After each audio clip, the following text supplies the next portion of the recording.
inay Somaliland qurux badan ay sii dhisaan Cabdirasaaq Khaliif Axmed oo gudoomiyihii baarlamaanka aanu wadnaa ducadii Sheekh Albeledkana qaato saas ku yiri waxaan isleeyahay ninkii ducada boorama qaatay soo ajiibow ayuunbaa meesha Ilaahay saari doonaa ninkii seexdana siciiba dibi dhalay mid baan leh barka jaamac Batuun waxaan leeyahay kolka meelaha horta adiga bahdaadaba beeshaad ka soo jeedaba qiimo weyn baan u hayaa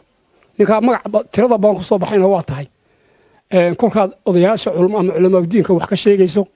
masraxa siyaasadda aad ka sheegaysaan wix aan jirin inaad sheegto ma aha arintaa iska ilaali adiga intaasaan ka oranaya bahda saxaafadana waxaan leeyahay